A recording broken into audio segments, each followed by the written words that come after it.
Oke, halo teman-teman semua, kembali lagi bersama eduklas.id di video pembelajaran kimia kelas 10.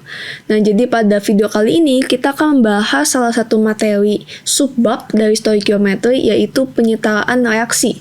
Jadi kita akan membahas bagaimana sih reaksi-reaksi tersebut tuh biar setara gitu, biar sama gitu kedua sisinya antara reaktan dan produk. Nah, sebenarnya penyetaraan reaksi ini penting banget gitu untuk pembelajaran video kimia selanjutnya. Kenapa? Karena ya hampir semua materi kimia ya hubungannya tuh ada penyetaraan reaksinya. Kayak hampir semua soal selanjutnya gitu ya, pasti ada penyetaraan reaksinya.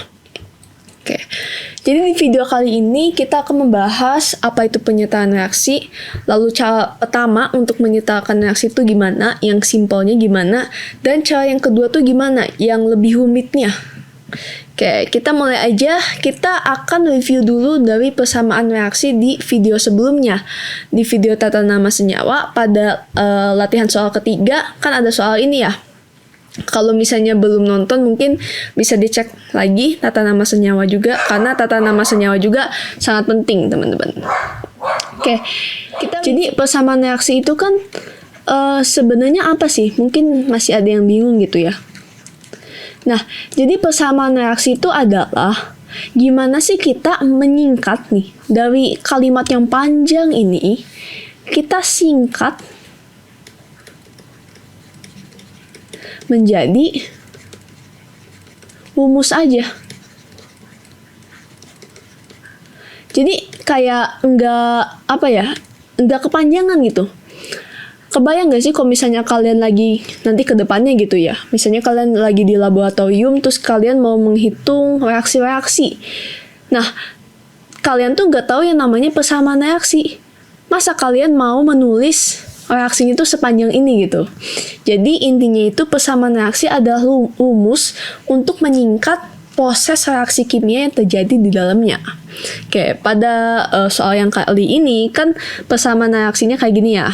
Natrium karbonat Na2CO3 solid karena padatan ditambah HCl gas asam klorida menjadi lautan asam karbonat H2CO3 aquos dan ditambah lautan natrium klorida NaCl aquos. Nah, jadi dari kalimat yang sangat panjang ini kita bisa singkat nih.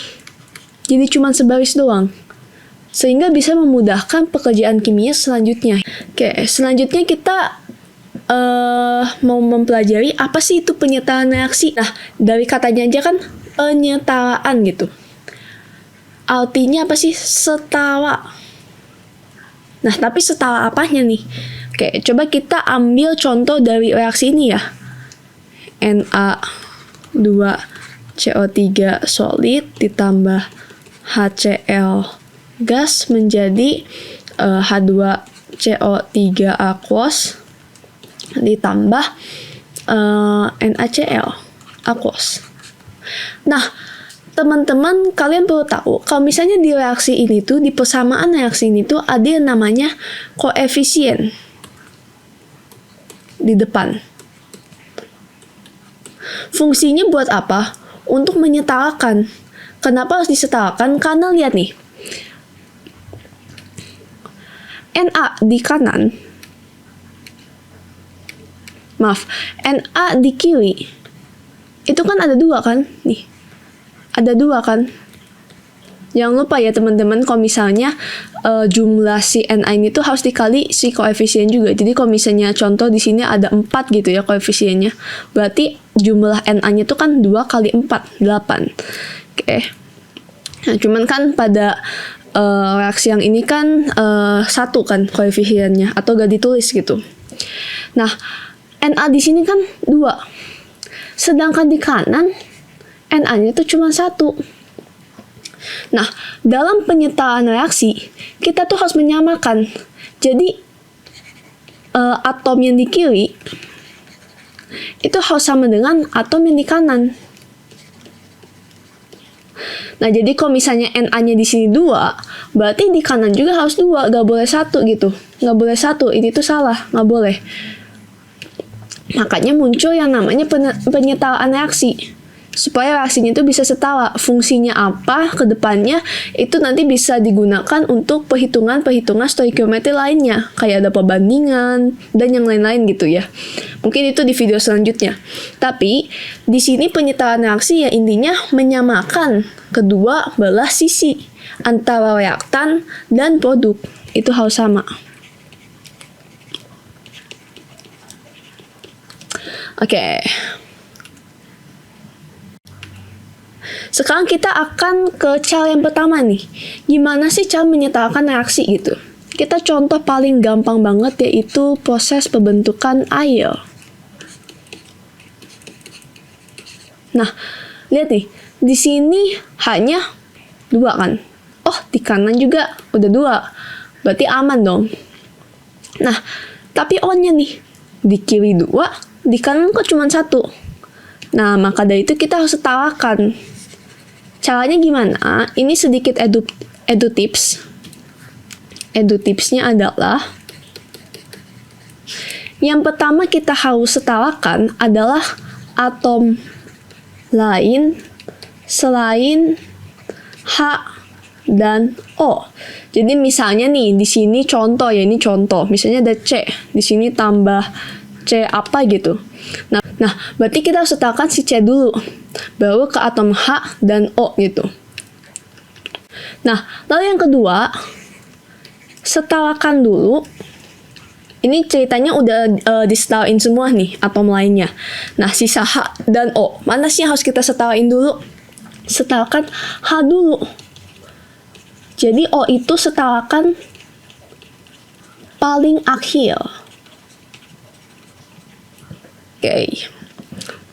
Nah, edu tips ini tuh sangat penting karena kalau misalnya kalian coba-coba nih mau setarain H dulu, ya mungkin bisa, cuman nanti kalian akan bingung karena bisa berubah-ubah terus tuh H-nya.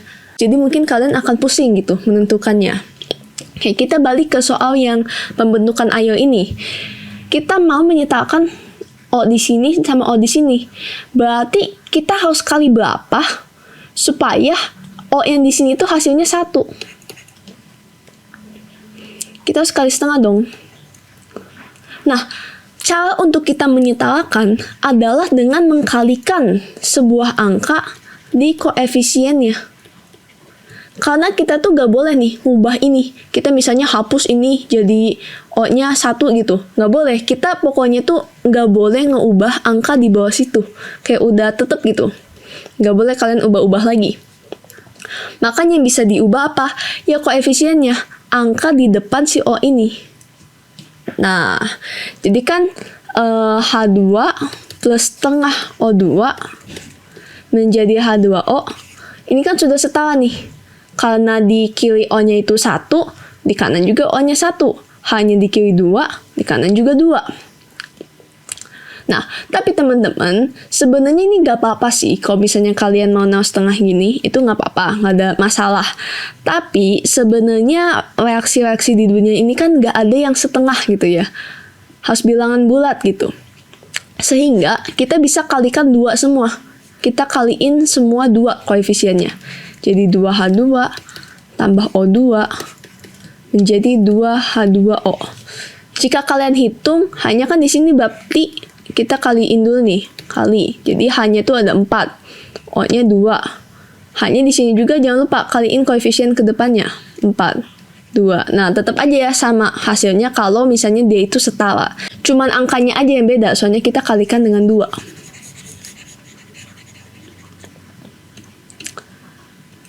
Oke, terus selanjutnya gimana nih? Cara yang digunakan untuk reaksi yang lebih rumit.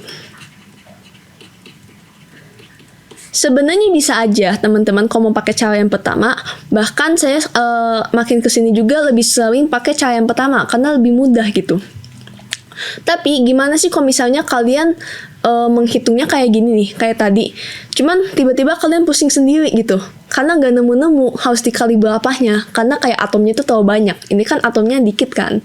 Gimana kalau misalnya atomnya banyak? Oke, kita contoh ini aja nih. Na2 S2O3. Oke, nambah I2 menjadi Na2S4O6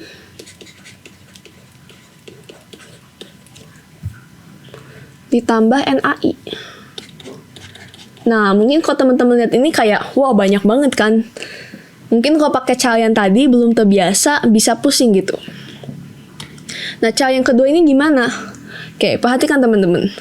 Kita kasih koefisien dengan angka 1 di senyawa yang kira-kira terlihat paling banyak gitu. Terlihat paling banyak, terlihat paling rumit dari senyawa-senyawa di sini. Oke, saya mau kasih angka 1-nya di sini nih. Tapi sebenarnya teman-teman bebas nih mau ngasih angka 1 di sini, di sini, di sini. Itu sebenarnya sama aja. Cuman lebih baik kalau misalnya kalian kasih angka 1-nya itu di senyawa yang paling rumit. Udah gitu, di senyawa lainnya kita kasih gini ya nih. A, B, C. Ngut, A, B, C. Oke. Lalu gimana? Nih, kita cari yang Na dulu nih, satu-satu. Ingat, O sama H terakhir. Di sini kan karena nggak ada H, berarti O terakhir. Na. Di kiri, ada berapa nih? 2 dikali 1. 2. Ini di kiri ya. Di kanan, Na-nya ini ada 2. Nih, 2. Jangan lupa, dikali koefisien. 2 dikali B sama dengan 2B. Oke. Jadi ini kayak aljabar ya teman-teman, kayak di matematika gitu. Lalu Na di kanan ada berapa? Di sini kan nggak ada angka lagi kan? Berarti 1 dikali C. Atau C.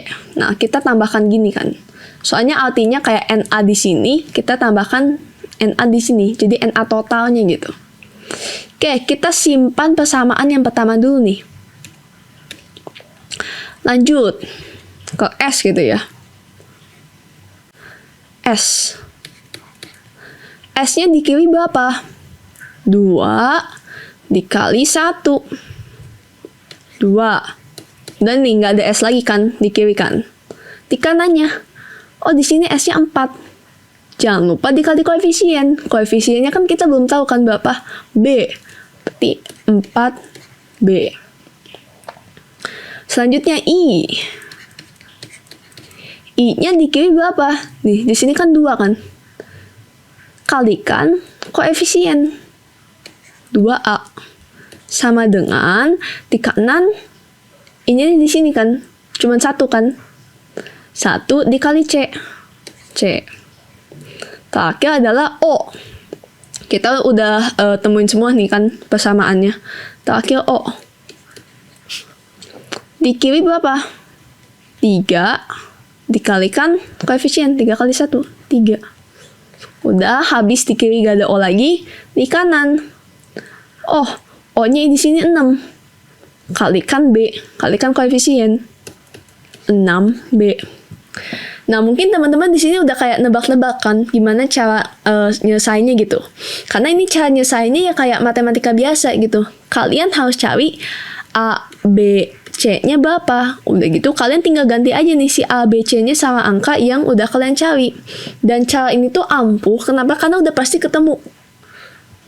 Kecuali kalau misalnya keluarnya reaksi redox gitu ya. Mungkin itu nanti di kelas 12 ya. Itu nggak akan bisa pakai cara-cara kayak gini. Kan itu ada cara tersendiri untuk menyetawakan. Oke, berarti kita mulai dari mana dulu nih? Oke, kita coba mulai dari di sini dulu ya, dari B. 2 sama dengan 4B. Berarti B-nya berapa? B-nya berarti setengah gitu kan. Kayak gitu kita selesaikan yang ini dulu nih.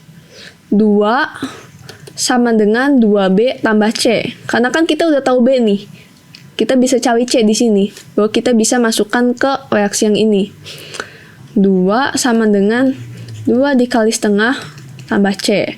2 sama dengan 1 tambah C. C-nya sama dengan 1. Tinggal pindah ruas aja ya. Gitu tak yang A.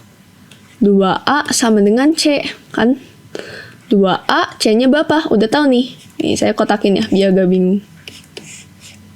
C-nya 1. Berarti A-nya berapa? A-nya adalah setengah. Ya udah teman-teman, kalau gitu kita tinggal ganti aja huruf di sini sama angka yang udah kita cari. Nih, A-nya tadi berapa? Setengah. B-nya tadi berapa? Setengah. C-nya 1. Nggak usah ditulis ya teman-teman kalau 1. Oke. Tapi, yang tadi saya bilang tadi, mungkin nggak enak gitu ya kalau pecahan ngelihatnya. Maka dari itu, kita bisa kalikan 2 semua, biar pecahannya hilang. Jadi, di sini kan 2, di sini 1, nggak usah ditulis di sini 1. Ya udah deh, saya tulis biar jelas dulu ya. Tapi nanti kalau misalnya pengerjaan soal, kalian tidak usah tulis ya teman-teman. Kalau misalnya koefisiennya 1, di sini 2. Nih, coba kita samakan ya. Benar nggak sih perhitungan kita? Nih, kita lihat nih. NA di sini 4 ya. 2 dikalikan 2, 4. Di kanan, NA-nya juga di sini ada berapa nih? 2 ditambah NA yang di sini kan ada berapa? 1 dikali 2. Jadi 4 kan? 2 tambah 2, 4. S-nya. Di sini S-nya berapa? 2 dikalikan dengan koefisiennya dong. Jadi 4. Di kanan berapa? Oh, S-nya di sini 4. Koefisiennya 1. 4 kali 1, 4. Sama tuh. I-nya deh. I-nya berapa di sini? 2 kan? Karena koefisiennya 1. 2 kali 1, 2. Di kanan berapa? Di sininya 1. Nggak ada angka kan? Nah, kalikan koefisien. 2. Ya udah tuh. Udah sama. Kalau misalnya nih, kalau misalnya ngelihat, oh atomnya yang ini udah sama semua, Na, S, I udah sama, udah pasti O-nya juga sama gitu. O-nya di sini 6, di kanan juga 6. Jadi gitu teman-teman, untuk cara yang kedua dalam menyetarakan reaksi. Oke, kita masuk ke latihan soal yang pertama. Oke, ini sebenarnya soalnya sama ya, kayak yang ini tadi. Maka koefisien untuk Na2S2O3 dan NaI adalah tadi berapa nih? 2 dan 2. Berarti jawabannya yang E ya teman-teman. Nah. Oke, selanjutnya nih. Ini ada reaksi yang belum setara. Oke, kita tuliskan dulu aja biar nggak pusing. Nah, mungkin nanti saat ulangan kan harus cepet. Kalau misalnya ulangan, kalian utamakan dulu cara yang pertama. Karena itu jauh-jauh lebih cepet dibanding cara yang kedua. Tapi kalau misalnya kalian kira-kira, aduh udah pusing nih cara pertama, kayaknya nggak akan nemu. Baru kalian pakai cara yang kedua. Karena cara kedua itu pasti ketemu. Kalau misalnya kalian teliti ya, hitung si aljabarnya, itu pasti ketemu. Oke, nah di sini saya mau pakai cara yang pertama dulu nih. Kak, di kiri 1, di kanan 3. Nih, kalau bingung kita tulisin aja. Di kanan 1 sama dengan di kiri 3. Berarti, yang di kiri ini harus dikali berapa? Dikali 3 dong. Nah, berarti kita tulis dulu koefisiennya di depan, 3K. Ingat sekali lagi teman-teman, H dan O jangan dikerjakan duluan. Lalu kita lihat P. Nah, P-nya di kiri 1 kan. Di kanan, oh udah 1. Ya udah setara. Kita nggak usah kalikan dengan apa-apa lagi. Lalu, karena kita udah sertakan K dan P, udah gak ada atom lain nih selain H dan O, ya udah kita sertakan H dulu. Di kiri ada berapa? Karena kita udah tahu koefisien di depannya, berarti di kiri H-nya itu jadi 1. Ini kan gak ada apa-apa kan? Artinya kalau gak ada apa-apa kan 1. Kita kalikan koefisiennya. 1 kali 3. 3. Ditambah ada H di sini nih. 3 kan? Sama dengan, nah, H di kanan itu cuma 2. 6 sama dengan 2 tuh, nggak sama kan? Artinya kita harus kali berapa? Kali 3 dong. Nah, kali 3-nya ini kita tahu di sini. Supaya H-nya itu jadi 6. 2 dikali 3 jadi 6. Terakhir O. Di kiri O-nya jadi berapa? Ini dikali 3 kan? 3 ditambah. Nih di sini 4 kan? Sama dengan di sebelah kanan ini O-nya ada 4.